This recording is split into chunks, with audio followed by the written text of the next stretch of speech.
3 years with Halston, he told me today. Happy anniversary. Happy anniversary. Happy Halstiversary. Happy Halstiversary. That's really cute. Happy anniversary, Halston. That's awesome. 3 years. Thank you so much for all your hard work and dedication.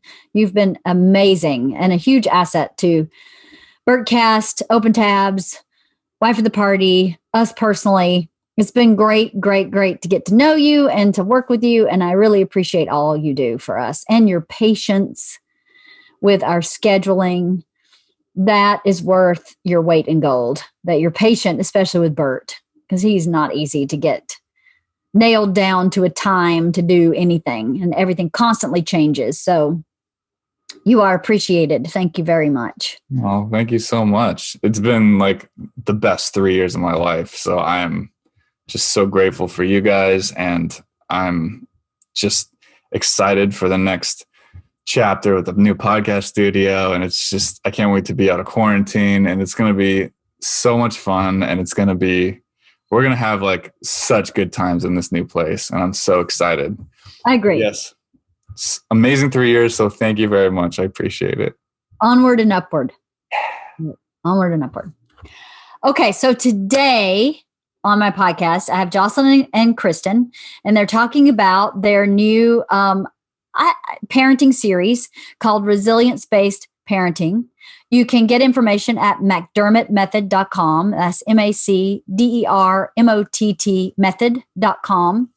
And if you add a /WOTP to that, there's some special offers for my listeners and viewers. This is a weekly parenting program. Every Tuesday, I get an email in my inbox that has an audio link to listen to 10-minute or between 8 and 10 minutes parenting lesson from Kristin that Kristin and Jocelyn have written. And they're so good. I'm on week 8, and I have just been blown away at how much I've learned and how much it's inspired me to be a better parent, better wife, better friend to myself. It's been really amazing. So, and it's just 10 minutes. My lesson this morning was 7.5 minutes long. And then they'll send you an activity that you can do, I think on Thursday. And then on Sunday, they'll send you something else all in your inbox, all to be done at your pace. There's no assignment due. There's nobody watching to see if you do this portal. If you can't do it this week, you can do them both next week. And there's tons of resources at McDermottMethod.com when you sign up for this parenting series. I just can't say enough about it. I've used it every week. Every week I learn something new, and every week I apply it. It's been great. So if you're interested, again, go to their website, the McDermottMethod.com/WOTP, and check it out. I have pledged to give 2 scholarships to this program. There's a button on their website where you can kind of sign up to receive a scholarship. I'm not sure how they determine who gets a scholarship. I'm totally out of that. I'm just have pledged to pay for 2 scholarships. So if that's something that you feel you'd like to apply for, please do so. But we talk about a lot of other things. We talk about, of course, about parenting, but it's a fun conversation. And it always is with these 2 ladies. So anyway, check it out. Sign up if you're interested, and know that I'm doing it also. It's just such a great thing. I just think it's such a great thing. So anyway, thanks for coming back every week. Thanks for all the emails that I'm getting. Just thank you. I really appreciate everybody who is listening and watching. I really, really enjoy this podcast. It means a lot to me to have meaningful conversations in hopes that someone else gets something out of that meaningful conversation, because it's amazing where lessons come from in life. They come from sometimes the most unexpected places. So maybe my little podcast can be an unexpected place for somebody, and that would make me super happy. Cue the leaf blower. Anyway, can you still hear me over the leaf blower? Well, thanks for coming again this week. I hope you enjoyed this episode with Kristin and Jocelyn about resilience-based parenting. my way to my podcast studio, I stepped in dog shit. Oh, I've done that. I'm sorry.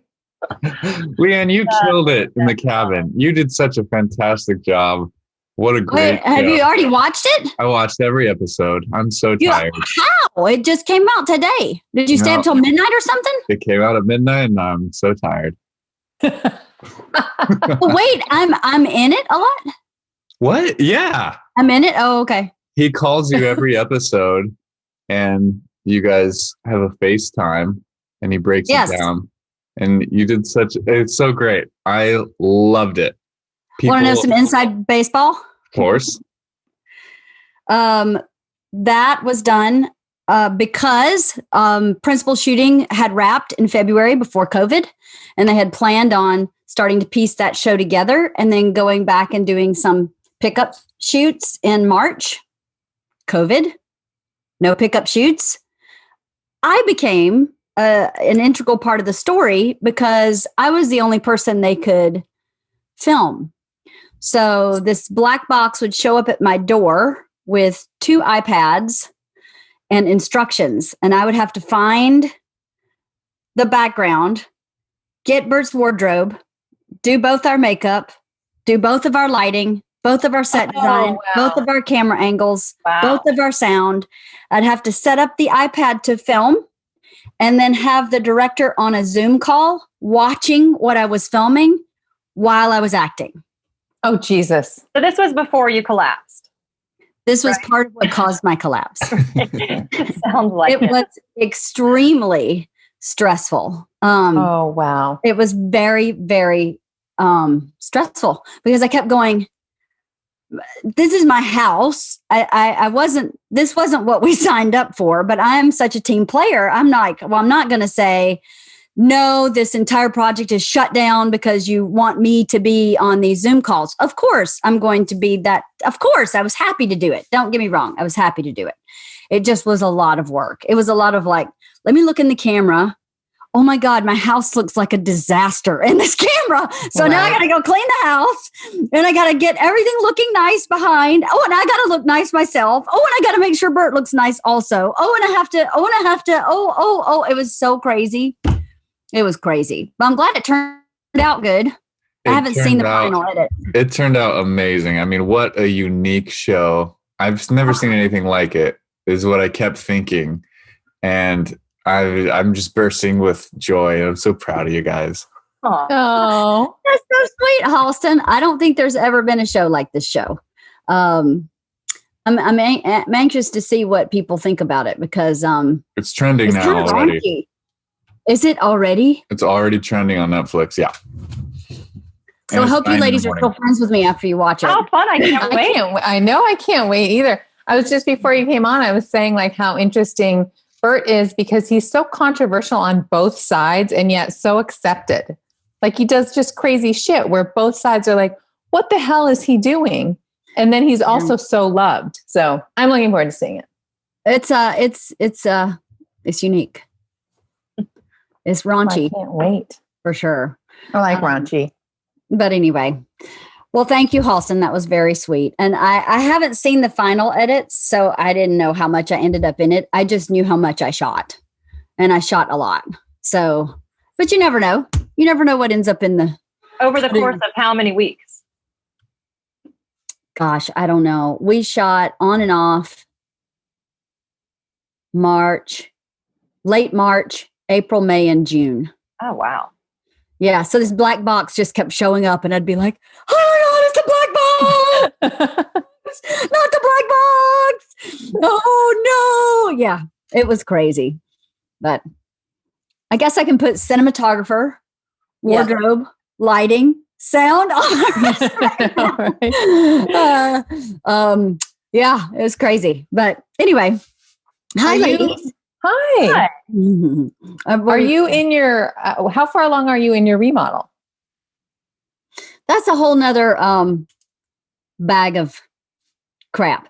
The city, because COVID shut a lot of city offices down, getting our permits and getting our paperwork for our remodel was really, really, really awful. It took 3 months of diligent, emailing, phone calling, notarizing, just craziness to get our permits. We finally got them. So we've started the big house. The podcast studio house is almost finished. I keep thinking it's like a week away, and then it's another week, and then it's another week.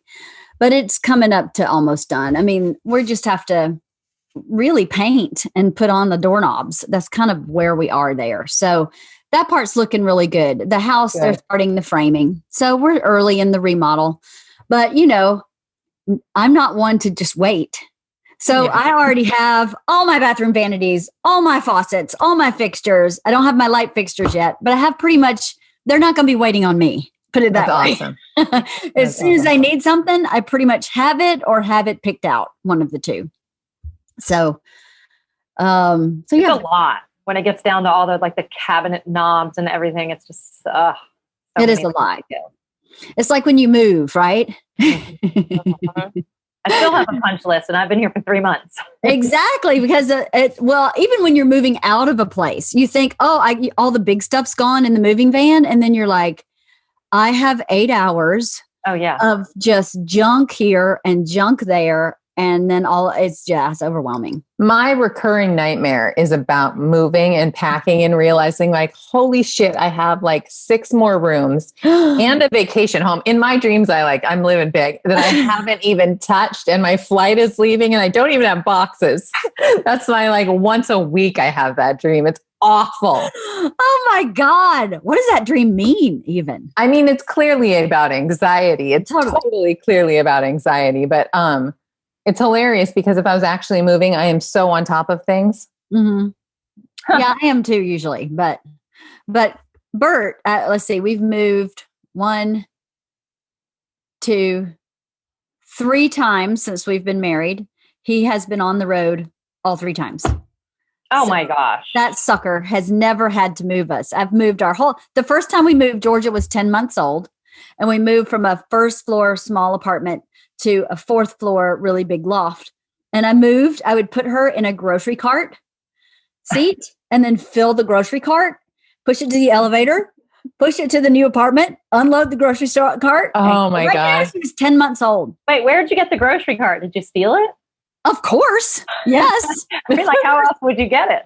Well, I lived close to a Ralph's, so I just pushed one home. That is genius. But it worked. I mean, I just kept putting Georgia in and out of the front seat of that grocery basket. Oh my God.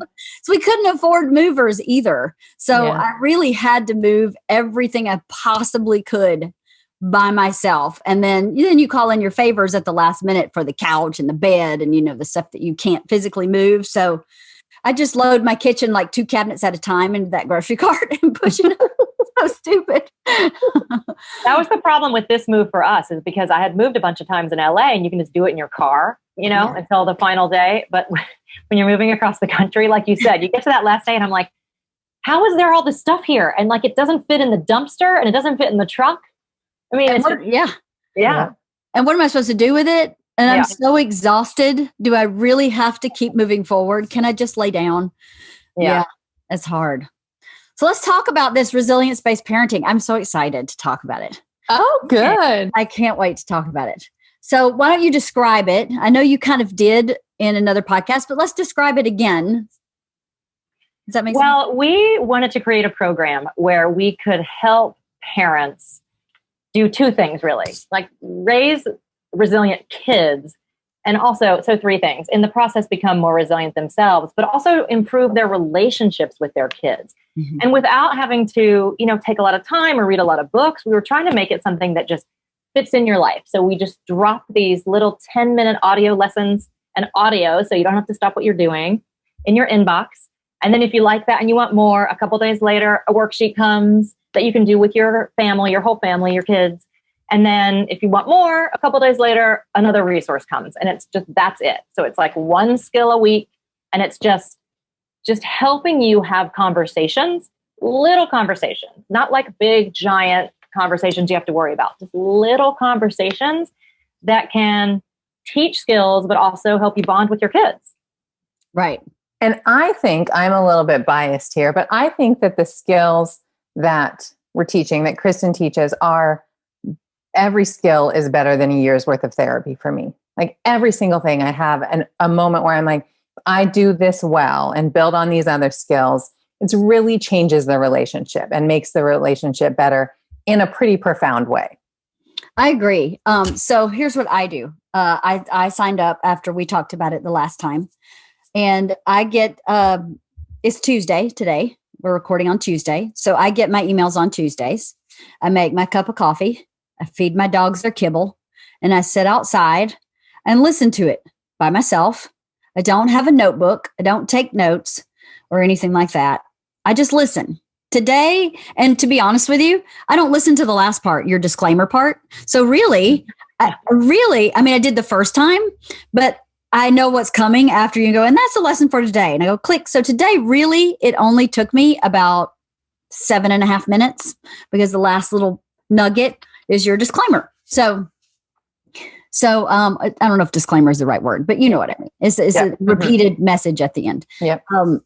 7.5 minutes. It was 8 minutes. And I learned so much. I rewound over and over again to 2 minutes and 10 seconds and listened to that point over and over. Wait, what was there? I was going to write it down, and then I thought I'd just play it. Is it okay if I play it? Oh my gosh, yeah. Halston, you'll have to let me know if it sounds okay. Please. It may take me a second. I had it queued up, and then I went into your portal and unqueued it. Oh. So do we have Halston? Because he doesn't seem to be in his normal spot. He is. He's listening. He's godlike in his job. He's just always there. Now watch. Now he's in the bathroom. And he's like, I'm in the bathroom. I'm not there. The one time she says that. Of course I'm here. I told you. Just don't need to look at me the whole time. That's all. Okay, so this is what it looks like. I know I have a glare on my phone, right? I push play.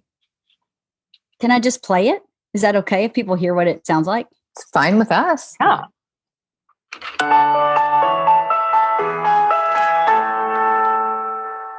Hello. Welcome back to Resilience-Based Parenting. Can you hear it? I'm Kristin McDermott. She sounds so sexy. We'll be talking about one of the most important tools of resilience, which is inner wisdom, our 8th pillar of resilience-based parenting. We have all experienced that feeling of knowing something is wrong, but having no rational reason to feel that way. Think back to a time when warning bells went off in your head, but nothing was visibly amiss. Everything looked fine on paper, but a nagging feeling persisted in your gut that you just could not ignore. And if you did... Okay, I'm going to skip forward to 210. Okay. But every single time I listen, I have an aha. Every single one. I go, ah. And it's not always about parenting. Hold on one second. It's hard to get it exactly on. 210. I had it all queued up.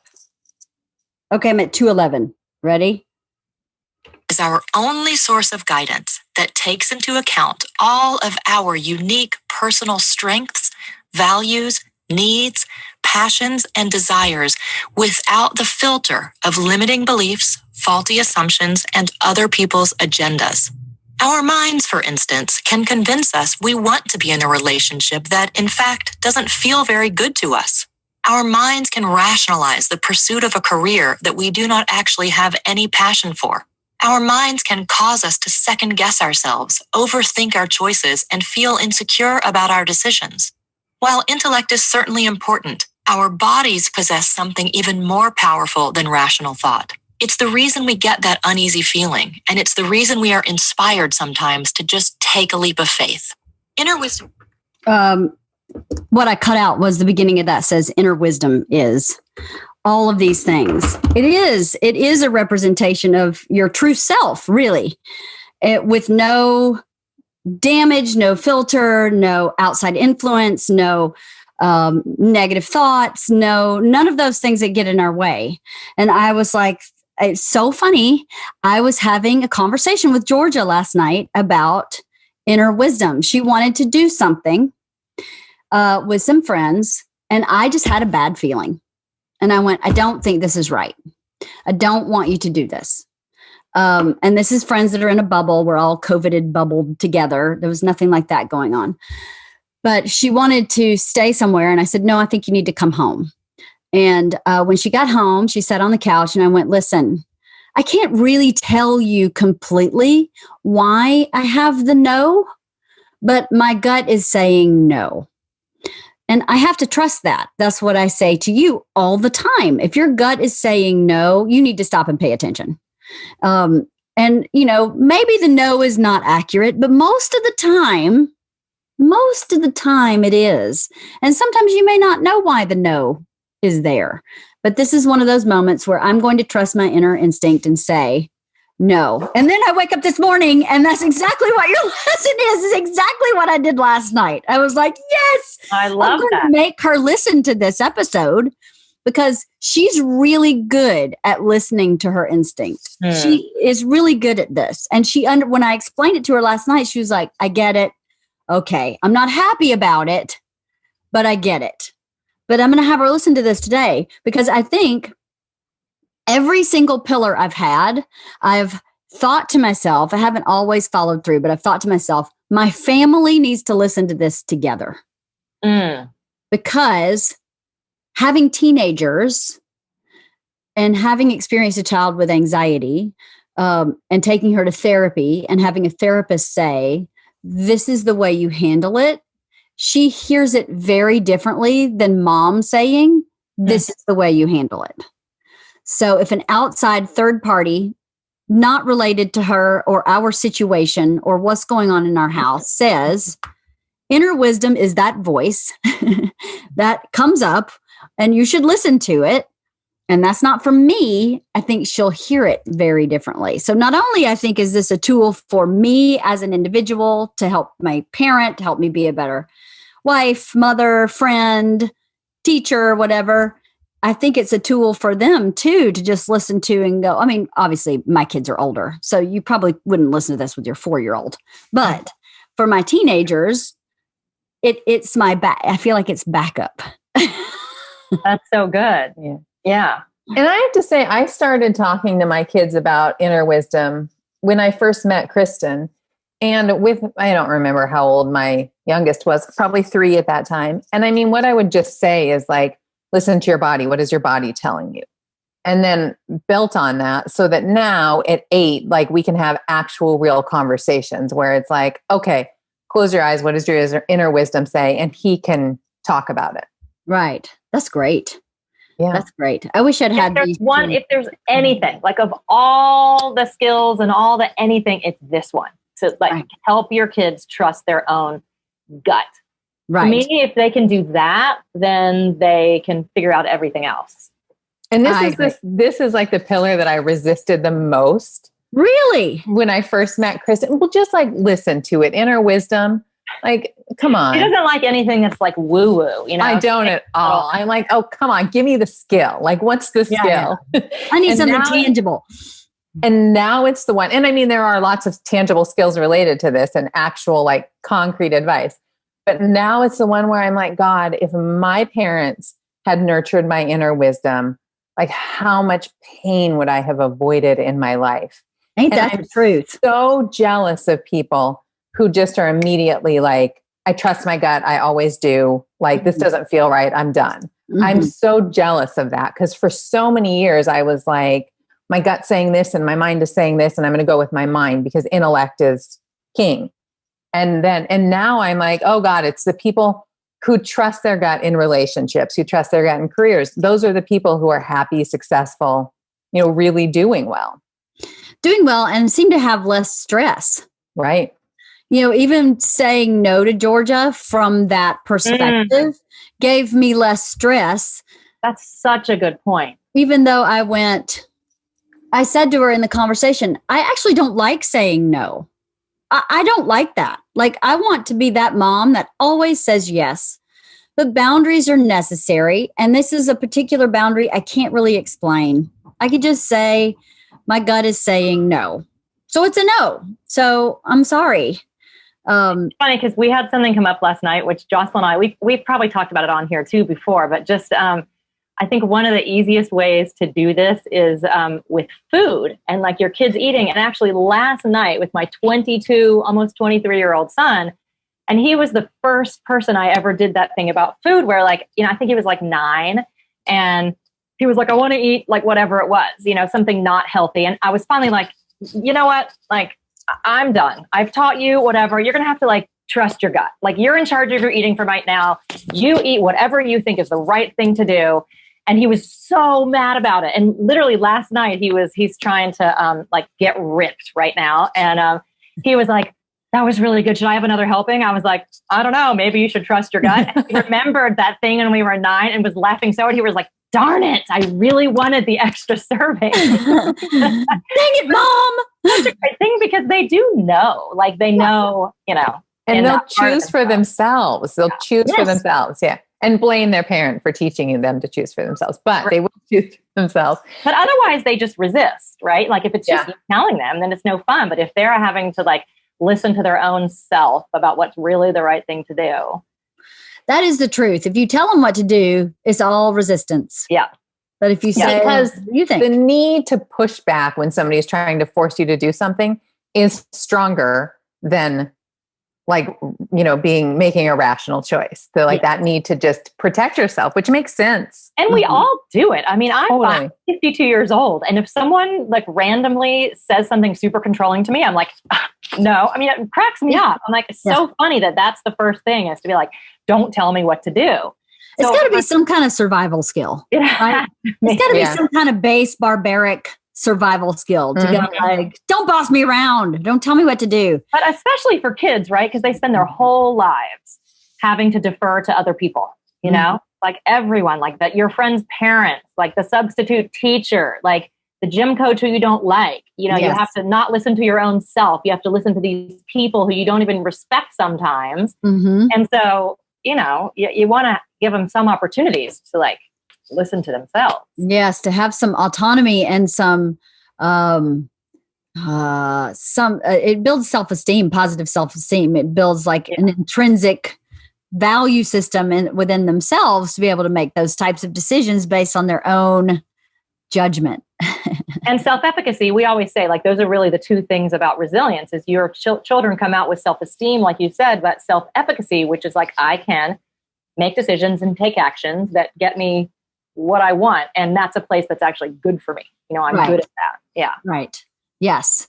So this was pillar 8. There are 52. Is that right? Well, there are 8 pillars. 10 pillars. 10 pillars. 10, okay. Yeah. Explain this. Yeah. Explain that. So there are 8 pillars. I mean, sorry, there are actually more than 8 pillars. There are 10 pillars of resilience-based parenting. And so we just decided to like break it down like one little, like we said, one skill a week. And we decided to just do it over the course of the year just because it's not very invasive. Like we thought, I mean, that's long, but we have so much to say. And so we just thought, let's just like make it easy and you just know it's there. And so we go through the 10 pillars first and just let you know what they are. And then after that, we just cycle through the pillars. So you'll know, oh, this is the inner wisdom pillar. Oh, this is the emotional intelligence pillar. And, there are so many, skills under each one. We could do this for years. For years.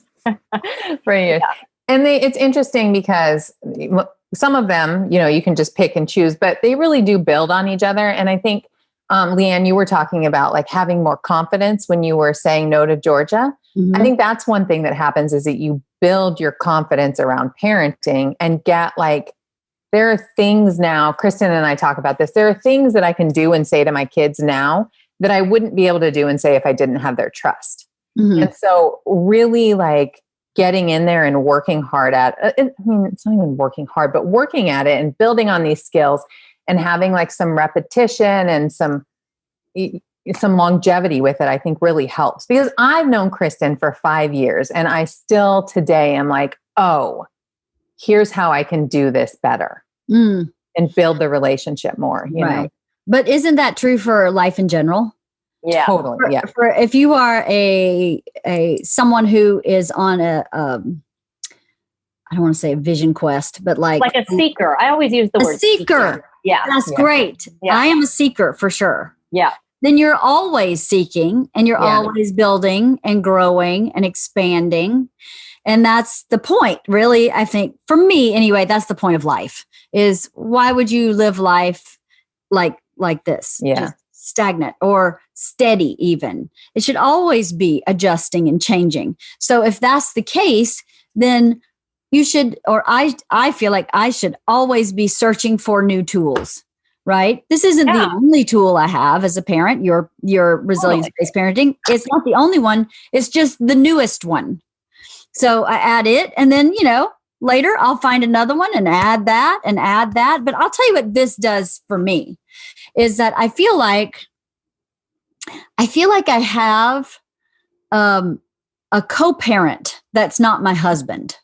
Does that make sense? That's interesting. So if I'm going to focus for 10 minutes a week, really, if I just do your audio lesson, if I don't do your worksheet and I don't read your Sunday email, if I just commit to 10 minutes a week of listening to this and letting it really sink in, it stays with me.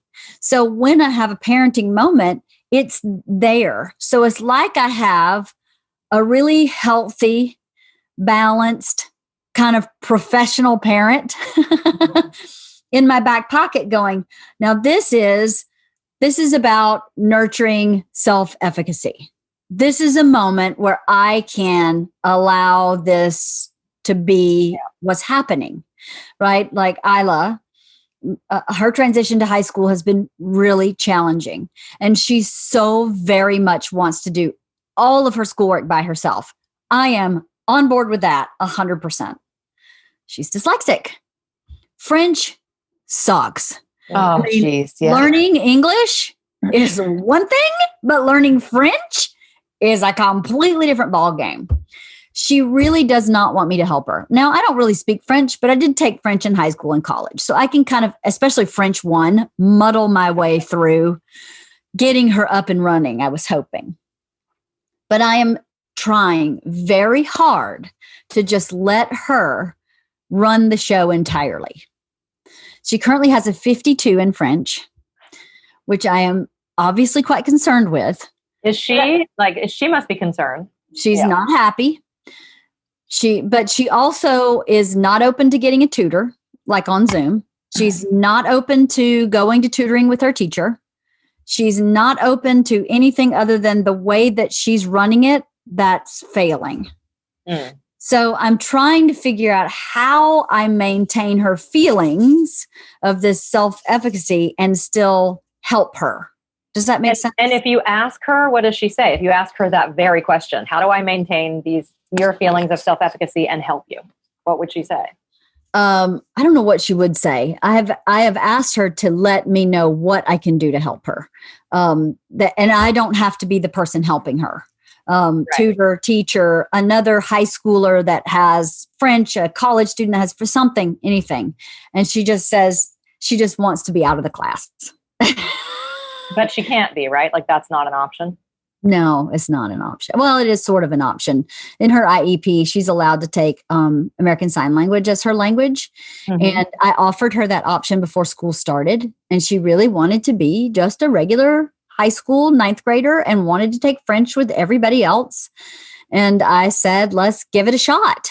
And if it's not working out, we can go to the counselor and say, hey, I can pull the IEP card. Mm-hmm. In her IEP, it says she can have ASL. How do we transition her out of French? And I think we may be at that place, but I'm not going to do it until she tells me that's what I want to do. Because, I mean, in my house, I don't really care about grade point average. And that may be really naive and stupid, especially in high school. But I don't really care that failing grade will bring her grade point average down, because she has no interest in going to UCLA.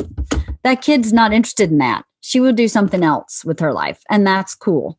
Mm-hmm. So I don't know. It's hard sometimes I find it hard to figure out when to go, you know what?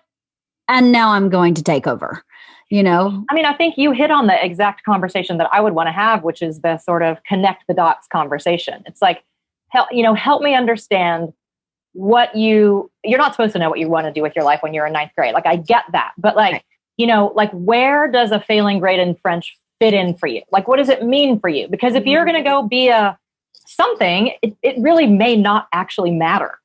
If you want to have the opportunity to maybe do something else, then we need to like find some resources here to help you for it. You know what I mean? So like, I don't know, try to get her to have that, like, help me understand what you think this means so that you can, maybe there's some information that she just doesn't have. Like sometimes they're not thinking, they're not connecting the dots. Right. And like you said, you don't really care about GPA either, but you have a lot of reasons for feeling that way that she may just pick up on, that you don't think it's that important, but she might not understand why. That's you know what I mean? Yeah. So it's like just getting her to share why she thinks it matters or doesn't matter. And then you just having like a curiosity conversation, not an agenda conversation. Right. Curiosity conversation. That's a really good way of putting that. A curiosity conversation. Well, that's pillar 9 and you're not there yet. Oh, geez. I skipped ahead. So back to your portal. Okay. Here's another thing I like about this portal, right? So we've had 8 pillars. Empower the conversation is number 1. Nurture your home culture, number 2. Build self-efficacy, number 3. Cultivate self-esteem, number 4. Speak the language of needs, number 5. Choose empowering beliefs, number 6. Build emotional intelligence, number 7. Inner wisdom is number 8. So speak the language of needs. I listened to that and went, I'm not listening to that. Why? You've got to tell us. Because I am terrible at taking care of my needs. Yeah. So I totally brushed over that. And you know what's really funny is my brain keeps going, you need to go back and listen to that pillar, Leanne. That's not your brain. That's your inner wisdom. Exactly. That is my inner wisdom. Exactly. Touche. But what's great about this portal is that I can go back and listen to speak the language of needs when I'm ready to hear it. And also, I thought to myself when I was writing all those down, I thought, you know what? There's some times when I may need one of these, when I don't need it right now, but something happens and I go, hold on, this is a moment when I should be working on my home culture. Let me listen to that pillar before I start working on this and give myself a shortcut.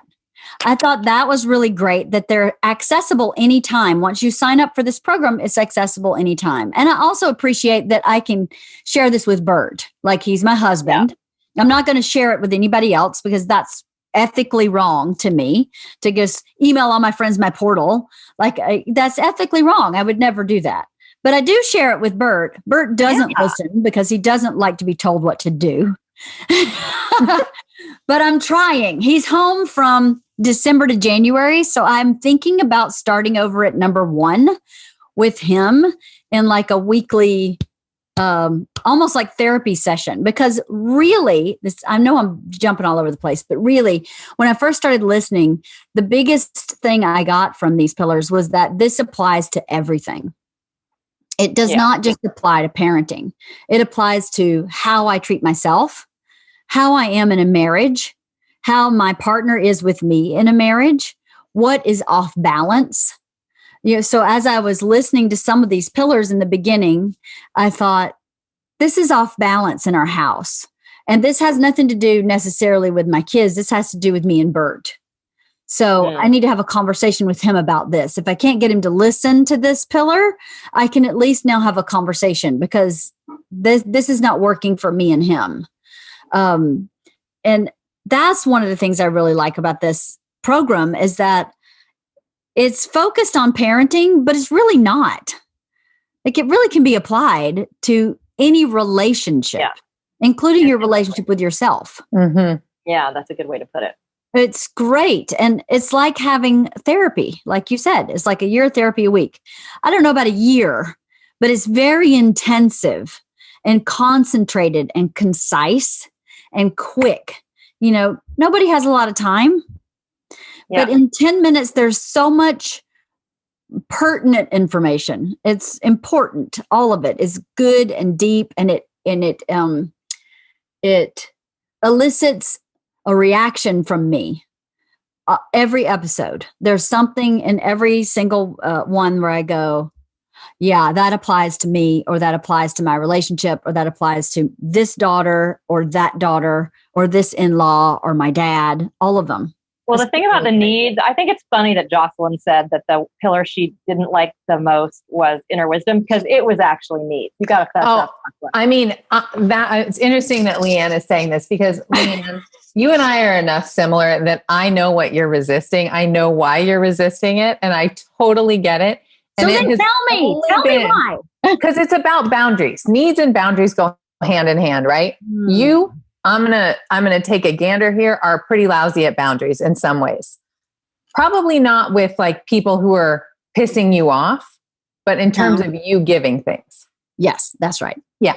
And so I think you're resisting it because you're going to have to take a really hard look at how you set boundaries, and that can be really uncomfortable. Really, really uncomfortable to go, I'm going to tell the people in my life that I don't accept that anymore.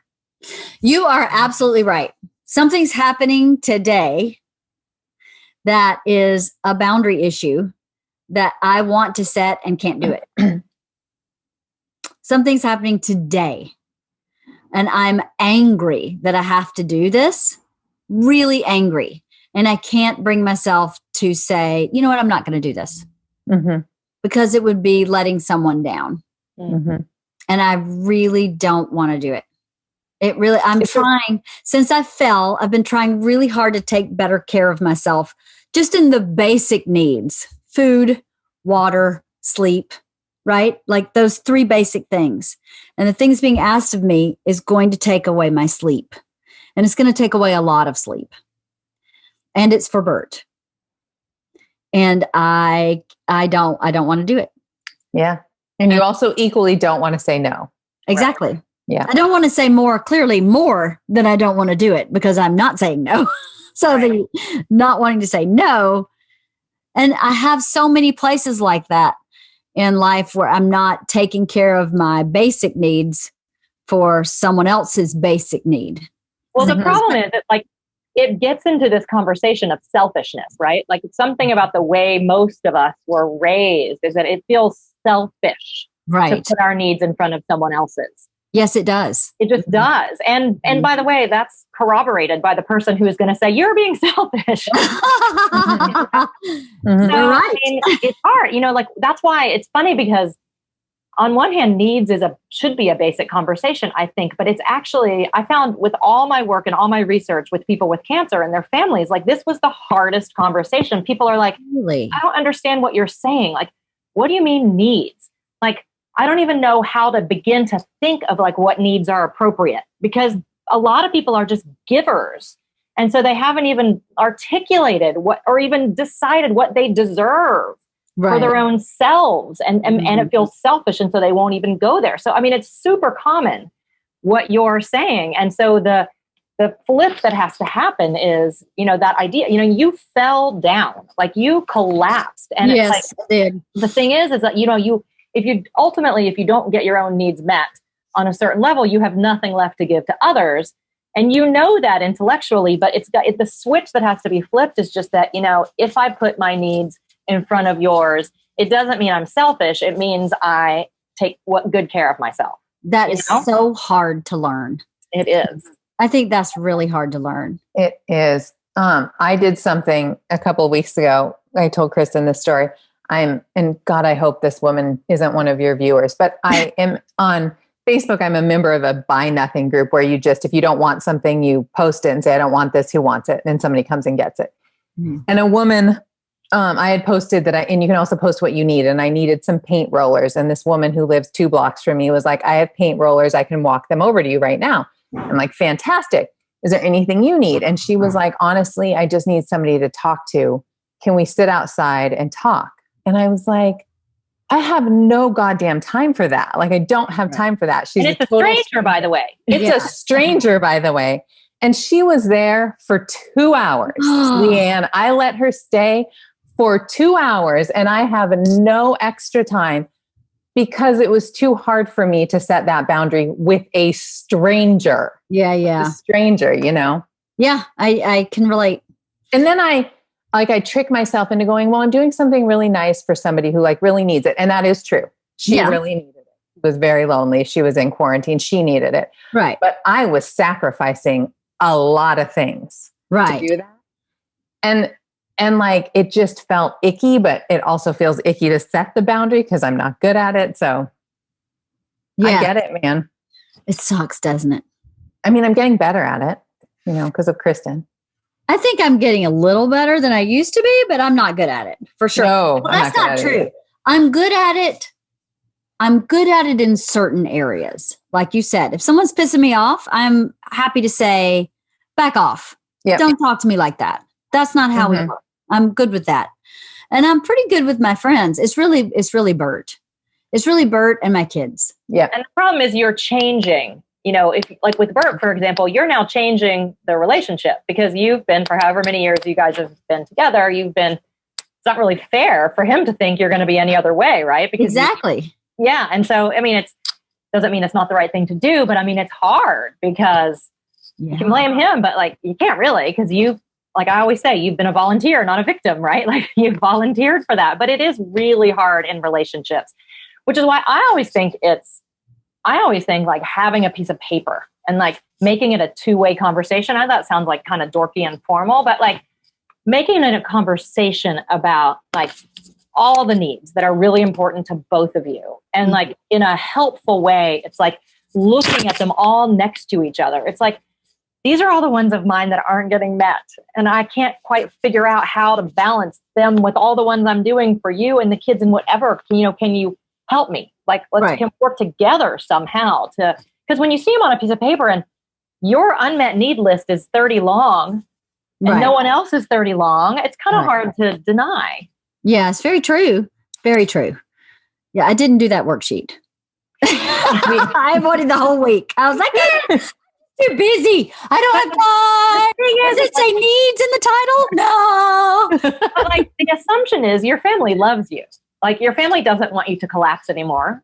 Your family wants to help you get your needs met. They do, but they're not going to suddenly, like we just had this conversation in my house where my husband was complaining that people don't just voluntarily take the garbage out when they see that it's full. I'm like, dude, if you ask them to take the garbage out, they will. When you're gone and I say, hey, will you take the garbage out? They do. But since he does it every time, they're not thinking about the garbage because it just magically gets taken out. It's like that thing is like, if you don't say, hey guys, I need help, and you're just keeping on doing everything, they're not going to like just decide, oh, hey, maybe mom needs us to help her with some needs. I mean, they're just not.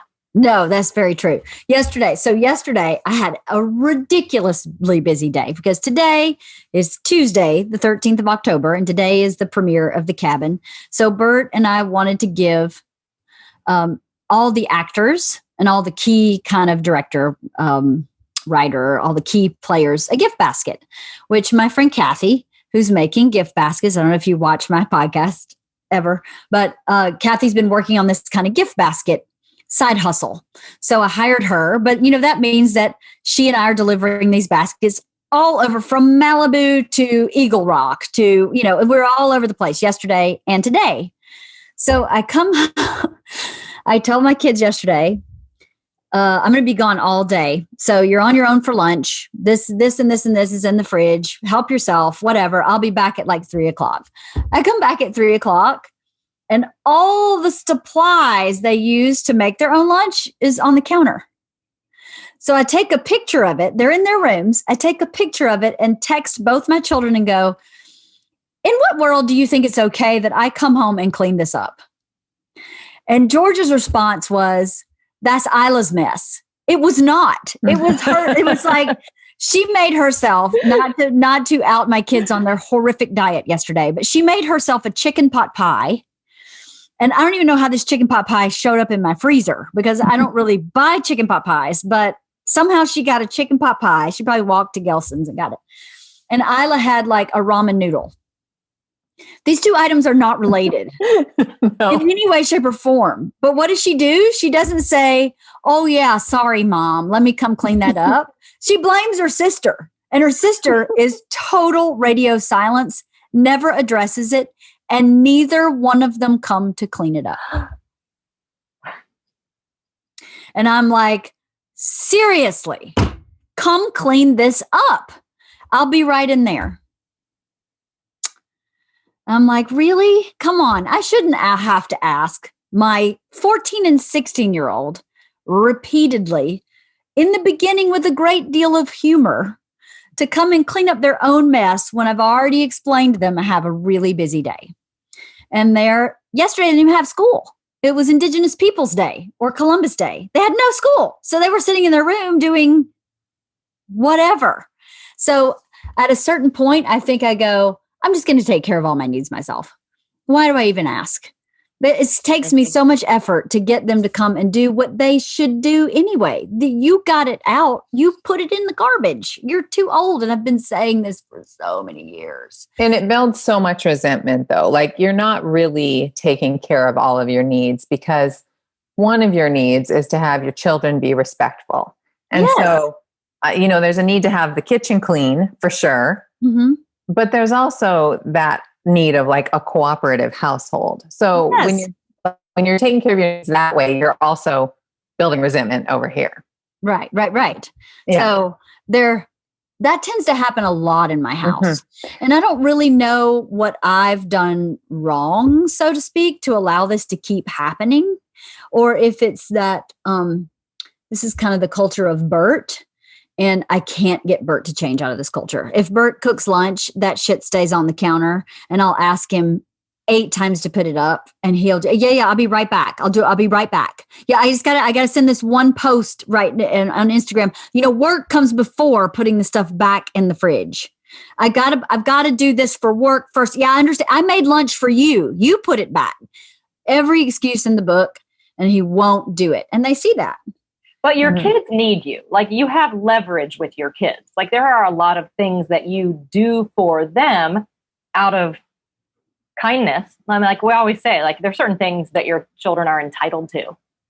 Food, shelter, love, not being abused, those things. But like everything else is in the privilege category, really. And like in the privilege category goes hand in hand with certain responsibilities. And I mean, again, like I always get this on a piece of paper. We talked about that whole rights, responsibilities, privileges here before, didn't we? I don't know, right? I don't think we did. I don't think we did.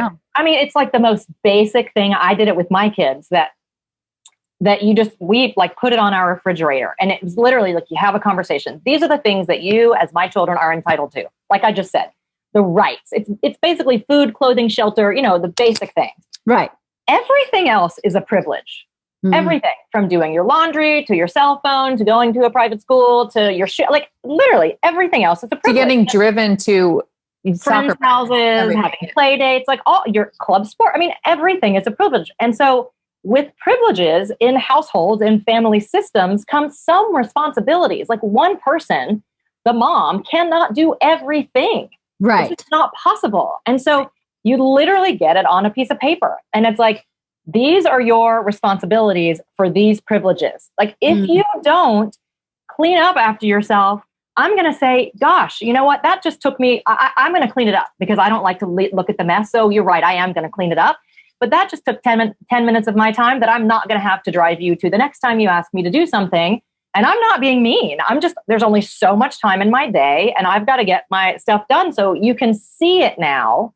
Right. And so it's not like, because you don't want to be mean and punitive, but like there also has to be some logical consequence, and your time is valuable. Yes. If you're spending, all your time picking up after them, then you're not getting to do the things that you need to do. So that's how I look at it. That's a good way to look at it. Too much time spent cleaning up pot pie, right? Tired of cleaning up pot pies. They're everywhere. Pot pies are everywhere. No, but yeah, that's a good way of looking at it, to break it down into those 3 categories and put it on paper.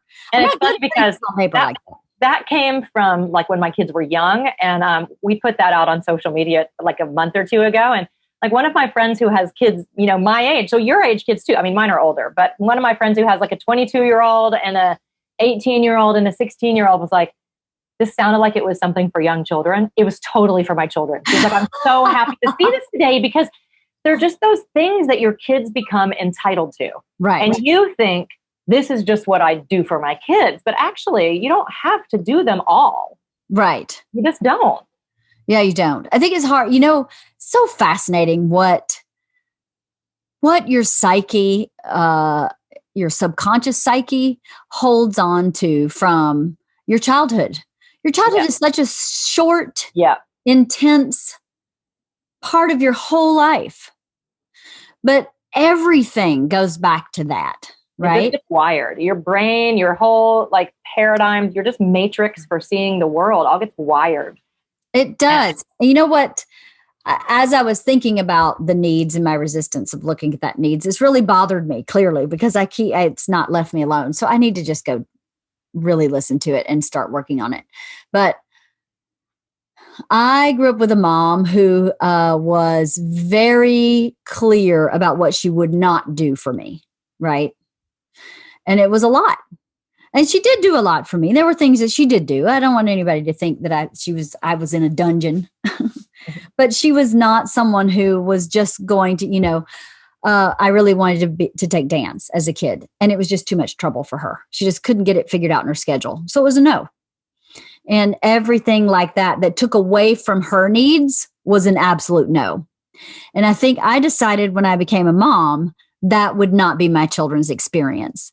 And I've done it so far the opposite, that the person carrying the burden is me instead of them. And not that they need to carry the burden, but there's no balance. Does that make sense? Yeah, it absolutely makes sense. And I mean, that's why, having a conversation with your kids, like this is not like a unilateral thing where you're just going to be like, I've decided I'm not even feeding you anymore. It's just, that's why like the worksheets in an instance like this are good, because you're having a loving conversation where you're saying, guys, like, this is what it looks like. Like when you look at everyone's main needs, you guys are all getting yours done. And I'm doing it because I care, because I love you. And I don't want you to feel the way I felt growing up. And I have a lot of these needs here too. And I'm feeling like it's like feels too out of balance. Can you help me? And that's the thing, is they want to help you. They love you. Your kids love you. They don't want to just drive you into the ground till they really don't. One of them does. The other one, I think, would take driving me into the ground if she got what she wanted. Well, the point is, it's a conversation, right? It's like it's like, it feels more like, let's have an actual two-way street conversation, not just one-way street. Where you as a mom can say, I want to be able to drive you to all these places. Like I that's what I want. I want for my kids to be able to do these activities. I also want for me to be able to do my activities. Right. And so it's not like, if you don't do this, then I'm not going to do this. It's a totally different conversation. It's, I want you to be able to do this, and I want to be able to do this. Also, you guys, I have to grab something from the front door, so I'm going to step away really quickly. Okay. It's about finding the win-win, right? How do we find the win-win? Exactly. How do we find that win-win? I love that Jocelyn just said that, though, because it is like what you just said about your upbringing. It's like, you want your children to feel how much you love them. You want them to get to do all those things. Yeah. And so that's what the conversation is about. But it's like an conversation. It's not a punitive conversation. It's just like, can you help me? Just help me. Yeah. They will. Yes. I think they will. I think so. I mean, they will. I think I have to, it's really hard to change a family system. Right? The system has been in place for a long time. My kids are 16 and 14. So for 16 years, it's run like this. And I was saying this to someone the other day. I read this book that was asking for change in our society. And I said about this book to my friend, it's hard to ask the person in power to give their power away. Right? So it's hard to ask the person who's reaping the benefits of mom doing everything to give that away. They don't want to do that. Who would want to say, yeah, I'll add 20% of work to my day so you feel better? No one wants to do that. Now I understand what you're saying about, and I agree with you. My kids love me and don't want me to feel like I'm not getting what I need. Yeah. But there is a flip side to that, right? Of, well, this sucks for me. Now I'm doing 8 things I didn't have to do before. And so that part, I think is harder to change, like walking into all this shit on the counter that they've left from their lunch.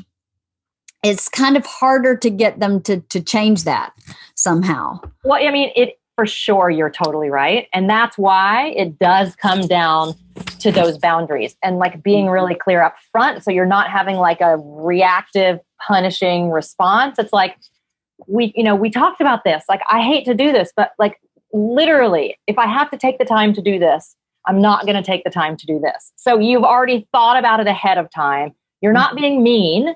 You're just being fair to what you guys already agreed upon in a conversation that wasn't in a heat of anger. It was like a rational conversation about how do we balance this together. And then it is going to be up to you.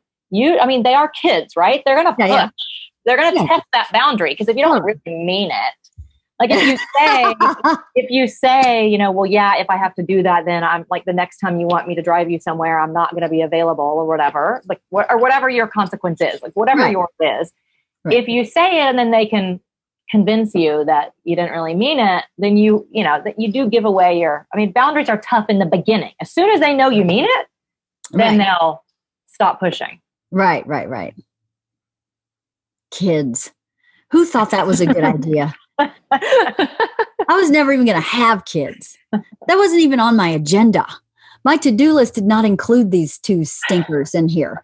Just give me nothing but trouble lately. These teenagers. You really love it though. I do. Like, I love everything. Of course. It's funny though. I've talked to Kristin about this before. I think there are some people who just don't. There's a lot of people who just don't. And they didn't know that. How would you know that going into it? They just don't love parenting. Oh yeah. Right. And like how you don't know that going into it. You have no idea whether you're going to like it or not. But that's another thing that I love about this course is that I think people, whether you don't like parenting or whether you really love it, it just gets better. Like you learn to find so much more joy. What you're presenting makes a lot of sense. Like it's very practical minded. It's not fluffy. It's not ethereal. It's not touchy-feely. It's not, you're not wrapped in robes and waving feathers to be a better parent. It's all very practical and applicable lessons and advice. So, can I say one more thing about the needs thing that just occurred to me? It's like, so you know how Jocelyn said, things kind of build on themselves. And since one of the biggest things we're trying to do is build self-efficacy and transfer responsibility to our kids so that we eventually just become supportive allies and not just bosses, Yes. I feel like the more you have the conversations where you're actually seeking your kids' opinions, and genuinely not being agenda driven, but, saying, well, how do you see this? Like, help me understand how you see this so I can try to figure out a way to make it work for both of us. And when your kids know that you're doing that, and I'm sure your kids know that about you too already, but the more you do that, then a conversation like needs, it fits in because they're used to like being collaborative about solving family issues. It doesn't just feel like a trick, like, oh, you're just trying to get me to clean up more so you can do fewer things for me, so it's like that culture of what were you saying? Oh, I know, I was waving. I'm sorry, I was waving at Daryl. Let's keep going. No, but it's just that, I think that it does build on itself and it makes that needs thing, which you're right. The dynamic, of course, is to resist. But I feel like once your kids get used to this idea that like, oh, I'm really more included in like making decisions for myself and how this household is. And you're not handing over all power, but you're getting their opinions. You still have veto power. Right. But once they get used to that, then they realize like that it's only fair that things feel relatively balanced in a household in terms of needs. Right. Yes, absolutely. Things should feel balanced. Yeah. I think the only out of balance is me. I think they feel pretty balanced, but I'm out of balance. So, well, just as one more thing to encourage you to listen to it, we actually give you a formula, like for how to talk about your needs and how to set those boundaries in a way that will make you feel less anxious about it. Okay. So you'll actually come out of that with like, oh, here's what I say. Right. Here's how I do it. And it'll feel good and it's not confrontational and combative at all. Awesome. Okay. I'll have to Yeah. listen to that one. And it takes into account even if they can't meet your needs, Right. Okay, well then how are you going to take care of yourself? And So that is something else I like about each episode. I think you cover every base. Like I leave the end of the episode without a question. I don't have but what if this happens? I have never experienced that ever. Not in any of the eight pillars I've listened to. I always feel like it's complete. I feel like that is a blessing of having Jocelyn as a partner, because I feel like the two of us, like she's always poking and like saying it a different way, which I really like. And we have like a really good, tension's too strong of a word because it's never negative, but like there's just a good way of having to reconcile how two people would come at something. It's funny that you said that, because I was just thinking that. I was like, that's like the result of like, both of us being a good partnership. Mm-hmm. Kathy is like that for me. She is contrary to me, not in a negative way, but she sees something I don't see in everything we do. Like we've been Girl Scout troop leaders for 9 years together, and I'll go, let's take them rock climbing. And she'll go, ABCD, wrong. And I'll go, oh yeah, I didn't think about that. Yeah, that's not a good idea. Yeah. Okay. And then I think that's what you're saying, is that you complement each other and that you see two different sides of the same coin from very different perspectives. That makes a good partnership, I think, because we only have our own filter. We only have our own experiences and knowledge that we can evaluate something from. And you have very different backgrounds, the two of you. So I just love it. I love this whole program. It is very, very easy to absorb. It's really easy to absorb. Thank goodness, because we've talked so many times, but you know how long it took me to get there because there's like so much information. So much. Like the first curriculum I ever did was just hours and hours, and you had to go online, and it was videos, and you had to come to class with instructors who I had to train, and it was just because I love this stuff, but it has to be usable or people won't use it. That's right. Yeah. It has to be easy. Yeah. And little bite size, really. Everything we do now is bite size. So, it has to be, because we're just too busy. And to be honest with you, it's every episode I have to like process. It's so concentrated, right? Mm-hmm. It's like drinking a little dose of a highly concentrated liquid. So it takes a minute for me to absorb everything. If it were longer, I think I'd start shutting down because I'd start going, I can't process anymore. Now it's too much. It's just the right amount. It's the perfect amount. Every single week, it is such a time I look forward to sit down and listen and think about what's going on in life and how this applies. And I'm one of those people that believes that messages come from God or whomever you believe. I believe from God when you're supposed to receive them. Yeah. Right. So this week, I'm supposed to receive this message about inner wisdom because I have no idea what's coming up next. Yeah. And next week, I have no idea what number 9 is, even though you told me. I've already forgotten. But then I go, well, then this is what I'm supposed to be thinking about or aware of or working on for this week. And I like that. It's kind of it's like a writing prompt. Writing, you go to a course and they go, we want you to write about a board game. Okay, well, let me think, how do I do that? And how does that fit into my world? And how do I express myself appropriately about a board game? And it's the same thing of this inner wisdom. I go, okay, let's really pay attention to that this week. Let's pay attention to that. And then your hope is that one thing builds on the next. And sometimes you forget. I think that's one part of learning we don't give ourselves enough of a break on, is that you forget. I may have learned a little bit about taking care of my needs, but I forget sometimes. Yeah. So then you become punitive. I suck. I'm never going to get this. I'm never going to change. But that's not true.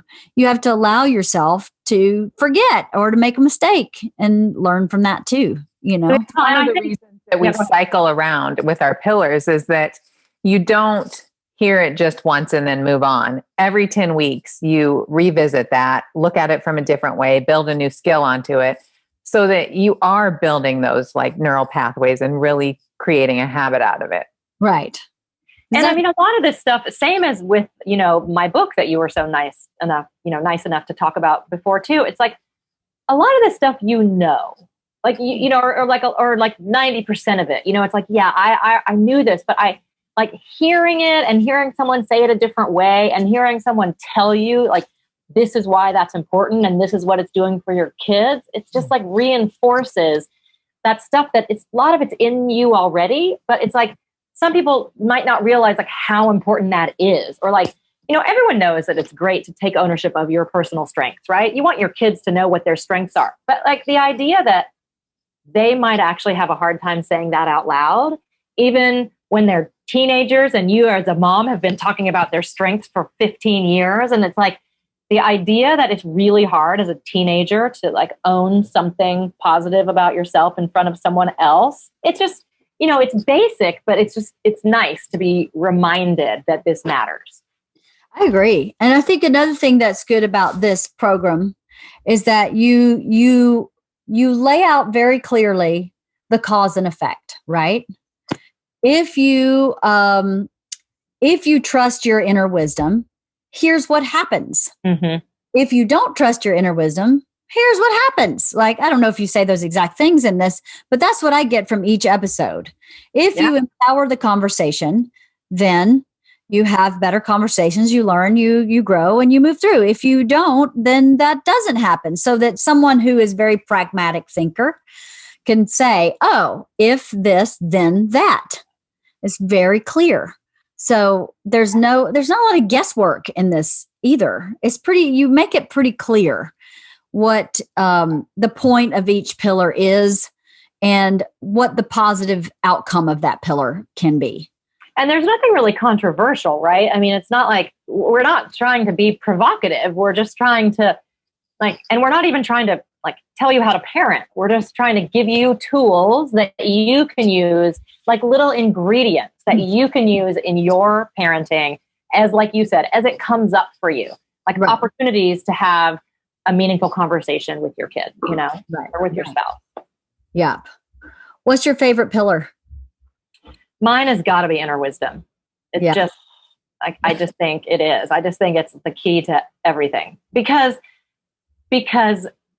kids actually, I believe in the goodness of humans. Like, I believe that we're mostly born good and with a growth trajectory, like that inner wisdom or divine piece inside of us. If we don't do things, or other people don't do things to dim our light, we grow in a positive way. That's just my personal belief. And so inner wisdom is the light, I think, on that path, through all the yucky stuff that you pick up from other people and just from being in the world and all the insecurities. And so I just think inner wisdom it's that part of you that knows the best parts of you and, and believes that you deserve to get your needs met, and be loved and achieve your grandest vision of yourself. Mm-hmm. It's your higher self, right? Yeah. Some people. And, I mean, that one really is the most important, but it also weaves its way through every single pillar. Because right away in the very, very first lesson, we talk about what happens when you don't empower the conversation by being honest with your kids. Mm-hmm. And what happens is they don't know whether to trust their parent or whether to trust their gut. And it puts them in a really horrible position. Right. And almost all of the pillars touch on inner wisdom. Yeah. So that's the thread. Yeah. That's awesome. It is, as much as I resisted it. Yeah. It is. I also really love our self-esteem stuff. I think, when we were talking about how kind of basic this is and how you already know, that's the one that jumped up for me, because we call it the secret of self-esteem, and we teach what that secret is. And it's really, really powerful and life-changing. And also, it's also something where when you hear it, you go, oh, of course. Right. Right. Not new information, just presented in a new way. Would that be right? Yeah. Yeah. And I mean, I didn't ever hear it. Like, this is how you build self-esteem. Right. I never heard that. But when I did hear it, I was like, oh yeah. That totally makes sense. There's nobody's going to dispute this. Right. It's so interesting. Most things are really just math. I think most things, grammar really is math. Sentence structure is math. A lot of story is math. This, then that, then that. And I think a lot of mental health is math. It's very basic. If you do this behavior, this is the effect of that behavior or thought pattern or whatever you want to say. I think people get overwhelmed by the emotion of it. But what emotion is in math? There's no emotion in math. If you just look at things in a very simplistic way, I think it empowers you to take action, where people get paralyzed by fear or resistance or, the unknown or something they've never done before. If you just kind of break it down into, hey, this is just a math problem. If I talk to my kids in this way, then my kids are going to grow to be healthy, positive self-esteem, self-efficating. No, it's hard to conjugate that. We just say kids with self-efficacy. Yeah. They have self-efficacy. Efficacious. Efficating sounds bad. It doesn't sound good. It's not a good one, but yeah, you know what I mean. I think, in all honesty, I think a lot of these are presented in a very math brain kind of way. It's interesting because my brain just went to like somewhere it probably seems super tangential, but just how, talking about self-efficacy and, wanting to transfer responsibility and like believing in that inside of each of our kids is actually their own inner knowing, that they know what they need. And if you ask them, they'll actually have a pretty good vision for themselves, but I think that what comes up a lot for me when I ask parents, like, well, what would you say, what would happen if you sort of gave your kids more control over their own lives, is like a belief that some parents have is like, oh my God, they would be disasters. Like they would be homeless on the street in 5 minutes. Like they would they have no judgment. It would be a disaster. And I'm like on one hand, people say that like a little bit, exaggerating. But on the other hand, it makes you look like it is important to look like if underneath there, you really don't believe that your children have good judgment or good, I don't know, the ability to make good decisions or whatever. Like it's an interesting thing as a parent to look at how your belief in your kids is actually impacting your parenting. And it may, like one way or the other, you got to work through that. Right. And like, yeah. So I don't know. It just made me think of that in like the inner wisdom piece. You want your children to tap into their inner wisdom, but as a parent, you got to be careful, and make sure that you believe in the goodness of their own inner wisdom. Right. And if there's a reason, because a lot of times there's a reason that's not connected to your child that you believe that, right? That's something that you're bringing from your upbringing or your parents or whatever it is. And so anyway, it's just an interesting additional thing because it is math. But like the beliefs thing was one, right? The parenting beliefs was one that you went through, one of the, and that parenting belief, I think, is a really important one. Like, do you believe that like inside your kids is actually, they have everything they need if you just kind of cultivate it to turn into great humans? Right. Yeah, that is the thing. That is the thing that I've always tried to do with my kids is to see them as who they are. And to help them build on their strengths and help them identify where they're not as strong and try to figure out how to either strengthen that or lessen it or adjust it or implement it somehow in their life or expect things. Like both my kids have anxiety problems. Well, okay, one might say that's a weakness, but one might also say it's just part of who they are. So you can walk through life pretending like you don't have that, or you can walk through life going, I'm wired a little more anxious than the average bear. So there are certain things I have to do to make sure I take care of that, like get enough sleep, drink enough water, feel my body. And when I'm starting to feel a little jittery, put both feet on the ground, take a deep breath, assess what's happening. This is just a tool. This is not saying that issue you have with anxiety is a bad thing.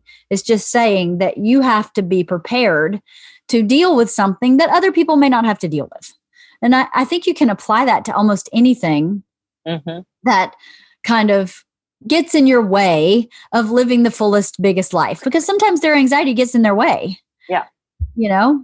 The way I like to think of it is the term I always love is just stacking the deck in favor of showing up as your best self. And so everybody has different stuff that they have to deal with. You know, the hand that they were dealt is different for everybody. But what do you do so that you're constantly just building piece by piece ways to show up as a better, happier version of yourself? Right. I think it's interesting too, at least in my house, my kids are very, very different children. They're different thinkers. They're different processors of the world. Their anxiety manifests itself totally different from each other. They have different types of relationships with, they couldn't be more different, right? And figuring out how to parent each for their own needs and wants and desires and assets and whatever is very challenging. And I think a lot of parents, not a lot of parents, I think some parents have a box of parenting like this. It's this box. And I'm using this box on both kids. That means this kid gets a spanking all the time because this kid is more willful, more stubborn, doesn't want to comply with my rules. I know I felt very much watched when I had younger kids and I'd go back to the South. And Isla, who was verbal very late, was an extremely physical child, expressed herself physically as a toddler, didn't really want to talk to you about anything, couldn't process her emotions in a mental way where you could say, tell me what's going on. Georgia would say, well, I'm feeling a little threatened because the other child has a dump truck and they're swinging it over their head aggressively. Whereas Isla would just throw sand at the kid. And you go, same problem, different way of communicating. And I can't make Isla feel bad about that. Just because Georgia makes my life easier because she can tell me what's going on. That's not okay to make Isla feel bad because she can't tell me what's going on. My job now is to help her figure out what's going on and to help give her words for that so that she can feel that she knows her own emotions. Because I think I was very much that way as a young child where I just felt things that I didn't have the words to articulate. So I would act out, and she was that way too. Whereas Bert can tell you what he's feeling in the moment it happens, completely articulated and fully expressed. And when it happens for me, I go, I'm going to need 10 minutes to go sit in the bathroom and just be by myself so I can collect myself, because what I want to say is go fuck yourself. And I know it's wrong. So let me just take a minute. So I think I have one of each. But I think parents have a hard time sort of having two sets of skills. Does that make sense? It totally makes sense. And it just always takes me back to like what we're trying to do in the course. Exactly. To help you have conversations so that so your kids can start to be part of like articulating what they need. I know they can't always, for sure they can't, but like, it's like you already had an instinct that you needed to help this child figure out how to articulate what she needs. But it's like, that's what we're trying to do is like help from an earlier age. Parents start those conversations so that you don't have to just be guessing and doing it all. You can actually involve your children in the process of figuring out what they need and how to make the household run in a way that like gets everyone's needs met. Right. Having to just figure it all out yourself. And being able to see who that kid is for who that kid is, not making any assumptions, right? To not assume. At a certain age, you have to make a lot of assumptions because they can't tell you. Yeah. But at a certain age, you can ask. I used to always ask Isla about her friendships, and Buddy, she'd tell me, this person is not nice, and I'm not hanging out with them anymore. Okay, now I know that you are a very decisive person, and you have a very kind of strict set of values about how you're treated. And she has some pretty healthy boundaries with that stuff, and always has. So now I know that's who you are, and now I can figure out how to parent you accordingly or to help you accordingly. I don't know. I think it is a gift to see your children as who they are. Because I tell you what, both my kids I see them as adults functioning in society, totally great, in a completely different way. And I feel like I can see their pitfalls already that I've been trying to work on with them, and still know that it's not a failure if they leave my house and fall directly into that pitfall. Mm-hmm. It's not a failure. That's what you're here for as a parent, is to say, let's talk about that pitfall. How can we maybe not fall next time? As teenagers, my oldest teenager is kind of falling into a pitfall over and over. And I keep going, let's look at that. Let's look at why this is happening. And she doesn't want to look at it. She doesn't want to do it. She wants to learn it on her own. Yeah. So there's part of the parenting where you have to go, I will be here when you fall. Well, and what comes up for me is that I always think like, I don't think that my kids are going to be perfect. I think my kids are going to mess up a lot. And there's going to be times when I'm disappointed, they're disappointed. There's like big failures, but we've like cracked the awareness now. And so their ability to move past that obstacle is a lot faster because of this than it would have been if there had never been these conversations. Right. That's a great way of looking at it. Yeah, it is. That's a great way of looking at it. But yeah, I have it with my oldest. I was talking to Kristin about this. There's this thing that she keeps doing over and over. And it's like, you're failing in the same way every day. You don't know why you're failing in the same way every single day. And then I talked to Kristin, and Kristin was like, there's just one base level like step that she needs to learn, but there's repetition required in that and habit forming. And so she's still failing in that way. Yeah. But now I'm like, okay, we have to work on this one step. Right. And it was that step a pillar.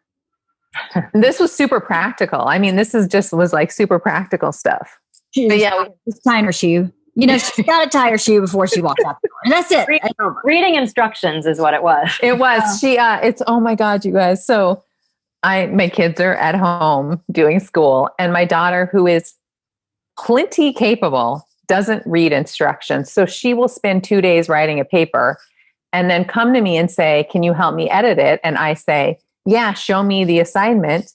And I'll read the instructions and be like, girl, you wrote about the wrong thing. And she'll just lose it. She's like, I didn't read the instructions. And it has been happening now for 2 months. And I'm like, oh my God, just read the instructions. Yeah. This is a universal theme in parenting with at least one child, if you have multiple, because I have a child that does the same thing. She will not read the directions. She'll do so interesting. Isn't it? She'll do a math problem. A plus B equals C, solve for C, and she'll solve for A. And it says solve for C. Solve for C. Solve for C. I don't give a what A is. I want to know C. But go through and highlight, circle it, arrow, neon, something. Solve for C. She won't get it. She's the same way. She'll write a paper about the totally wrong thing. And then she does the same thing. It's so crazy. And then my daughter will be like, I just didn't see it. And I'm like, but your eyes work. Your eyes, I know they work. Right there. Solve. So now what we're working on is she has to read the instructions out loud to me before she does anything. And that's just, by the way, that's not going to happen forever. That's just to get her, get that pattern of you're reading the instructions. And then she'll do go through that step. And then, yes, because obviously I can't have a 20-year-old college student who's knocking on the door. Calling you to read it. I might have that. I might have a 20-year-old college student going, Mom, can you read this for me? Well, this is what my repeated pattern with Isla. Isla, like I said before, wants to be completely autonomous, which I am 100% behind. I really want her to do that. But obviously, she struggles with some things. Like one of her assignments was to read the Cask of Amontillado. Amontillado, I think is it's Edgar Allan Poe. Yep. And Edgar Allan Poe is hard for me, much less a dyslexic kid, right? So she's gotten in this habit of doing everything she can by herself until the end of the day. And then at 9:00, she'll come to me and go, can you help me with this? And inevitably, it's like 2 hours worth of help. It's like this part of algebra she couldn't do without some help. So this part of English she needed help with. It's this part. And I understand that she has to try to do it first before she can say, hey, I need help with this part. But I've asked her to take a quick evaluation. Just take a quick look around. And if you see Edgar Allan Poe, you kind of know you're going to need help with that. And put it first so that I'm not doing homework at 9:00 at night. All I want you to do is evaluate what you need help with and get help with that first. She cannot do it. She cannot do it. I really thought I could do that. I really thought I could read The Cask of Amontillado by myself, where I'm like, you could have looked at the opening sentence and went, oh, peace out. There's no way. I mean, you clearly did not evaluate it. So I've had this conversation with her so many times. It's disrespectful to my time when I'm asking you for what I need, and I am so happy to help you. I've even said, after 6:00, you're on your own, unless it's an urgency. I've said, you must start it here. I've like, how can I help you figure this out? We know your hotspots are English. English is one of your hotspots. Look at that first. Even do all of English first, so you know by 2 p.m. you have something you need my help with. Because I don't mind coming in for a quick algebra lesson at 9, but reading an entire short story and then reading it again because I don't even understand it, and then helping you read the directions, and then you writing your piece, and then me editing your piece starting at 9 p.m. is taking away from my time, and that's not fair. And I cannot get her to change her method. But that may be one of those things, I mean, just as an outsider, like that, the task at hand may actually just be too hard for her. Like she's just not a good judge of it. You know what I mean? And like that may be one of those things where you say, as much as I'm trying to respect your ability to like manage on your own, like if you want my help, like I'm making myself available from 2 to 4. And like you just like, you maybe need to, or say like, I'm going to evaluate and like help you there, because it's like, you're only stepping on her toes in order to offer your help. Like it's for you. You know what I mean? It's like, that's a way to balance your need with hers. Right. And that feels like, I don't know, that feels like it makes sense to me, because it sounds like that's one it doesn't even sound like she's being like defiant. It just sounds like it's just something that she's not going to be good at. And that maybe you could, for the sake of your 9 p.m. Well, I don't think she's being defiant, but I have said that to her. Let's sit down together and go through. Nope. I'm like, okay, but nope. I want to do this by myself. And I've said to her, it's not working for me, and it has to work for me too, because we're a team in these places where you need help. And it's not fair for you to just go 9 p.m. mom, chop, chop. That's not fair. And I've said it repeatedly. So the last time it happened, I went, okay, I'm done. So now if you ask me for help at 9, I'm not going to give it to you, because I've tried to get this process to change in like 8 different ways. And if you get a 0 or if you fail, then that's the choice you're making, because I've given you all these options to do this in a way that works for both of us, and you won't do it. It's her way or it's not happening. So she hasn't asked me for help again. She had will you stand by it? Because it sounds like I have. Well, good. She had 11 missing assignments, 11, because those were the assignments she needed help from me with. And she spent her entire day Sunday getting her assignments in order. And she needed help with a couple and got help at like 4 p.m. Totally fine. I helped her and she got through the rest of it, asking me the little questions she needed. And then I go back and go, I would like for that to have happened like on your day to day, so that you don't spend your whole Sunday, 7 hours on Sunday, catching up on 11 missing assignments, because I didn't say this, but because you're in a pissing match with me. That's what it is. I don't want to do what you say. I will do it my way. Wait a minute, my way's failing, but I'm not going to admit that. I will not admit that your way may be better, but it's not even my way. I don't even care. I've offered her everything. I'm like, let's get a dry erase board and write down what you need help with as it comes up. And then when you say, oh, there's 3 things, maybe I should go get mom. Then you don't have to like have the big picture. You can just write it down as you say, oop, need help with that. And then you erase it when we're done with it. And it's kind of rewarding to write something down that you get to erase off. And she's like, maybe that'll work. Leanne, I want to give you a resource that is not related to what we're doing at all, but just, well, kind of, because I think part of it is a belief that Isla has. There's the concept of who, not how. Who, not how is just the idea that anytime you want to accomplish a goal or you have an obstacle that you need to overcome, you need to stop asking how to do it and start asking, who's my resource? Huge, like body of work in who, not how. And so if Isla can start looking at like, instead of, oh, how do I do this? I want to figure this out myself. But it's actually like a really smart strategy to go, who's there? So anyway, I know that's tangential, but might be something that like, if she had a little nugget of awareness about that, it might help her. Because she has a ton of resources. Her teachers are so communicative, always offering to hop on a Zoom with her and help her. And she won't take the help. I've offered to get her tutors, like Zoom tutors. She doesn't want that help. Her sister is excellent in algebra. Excellent.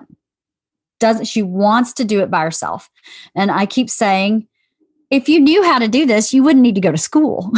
This is part of learning. You're supposed to not know how to do algebra. That's where you're supposed to be. That's why you're learning algebra. So of course you sometimes need help. Of course, it's completely normal and natural and okay.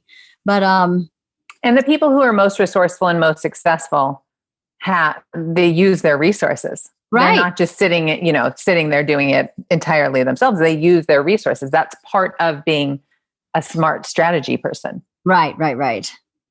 I'm watching my gardener. So my puppy has discovered my chickens. Oh. And he thinks it is so much fun to chase them. That's hilarious. Around the coop like this. Around the coop. And it's not good for the chickens. It's very stressful for one, but they could actually hurt themselves, like flapping and hit. There's trees in their coop. And my gardener just completely undid my extremely redneck trailer trash fencing that I put up for my dogs, which involves some overturned chairs and some patio cushions. And now my dog is chasing my chickens. So give me 1 second. I'll be right back. Talk amongst yourselves. Well, I have to actually go soon, Jocelyn, which I should have said. But oh, do you have to go right now? Well, I need to go maybe right when she comes back, if possible. We should really quickly give people some resources. Because if her viewers, if you go to, what is it? McDermottmethod.com/WOTP, McDermottmethod.com. M-A-C. Yeah, MacDermottmethod.com/WOTP. We have all sorts of freebies. Because Leanne, I was saying, I actually kind of need to go. Is this going to make it? Is that okay? Of course, it's okay. Yes, whenever. Yes, I'm glad we got to talk about this. Seriously, people watching, I don't know if I represented it enough. I think this is just invaluable tools. Seriously, worth every penny. And so easy to digest, bite-sized pieces, highly recommend it. I'm again going to pledge 2 scholarships for this quarter, because you release it every quarter, right? Is that right? Yeah, we're actually releasing it the day this podcast comes out. So I was just saying while you were gone that we have some freebies for your viewers. So it's McDermottmethod.com/WOTP. Okay, great. Thank you. And we are offering a discount too on people who go there. Thank you. And then how does someone get one of my scholarships? Do they need to email you? How do they do that? There's a button to apply for it. We have a little bit of a wait list on it, but there's a button to apply, and you just fill out your name and send us a little note. And then when one becomes available, we'll arrange a call just to, really quickly talk and make sure that this is a good fit and that we're giving it to somebody who can actually really use it.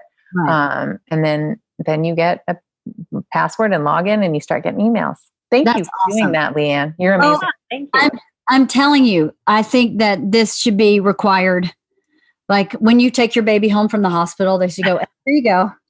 Maybe we should contact hospitals. That's actually good. It's not a bad idea, right? Or like preschools or, I don't know. It's overwhelming when you have a baby. And obviously a lot of this you can't deal with until they're a little bit older than newborn. Yeah. But I really, really am so impressed and I've enjoyed it so much. And please, everybody listening, check it out. It's worth every dime. Thank you for Thank you, Leanne. Thank so you. much, Of Anne. course. Of course. This is awesome. Nice to see you guys. Good to We see should you just too. have a I know. free-form, non-topic focused conversation one time too. Maybe our next one can be just. Can we do that like just Yeah. over a glass of wine? Yeah.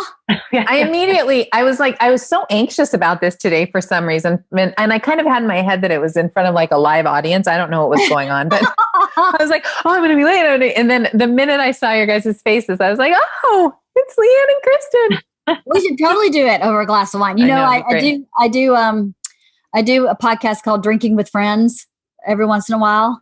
So fun. Drinks with Friends. We should just do a Drinks with Friends. And That would talk be about fun. forever. But it's nice to see you guys. Thank you for coming on and talking about resilience-based parenting. I appreciate it. Thank you for Thank being you, Leanne. so kind to have us and saying such great things. We really appreciate it. Yes. It's all sincere. I love it sincerely. It's great. Oh, thank you, Leanne. Thank you. See you next time. See you next time. All right. Bye. Goodbye, guys.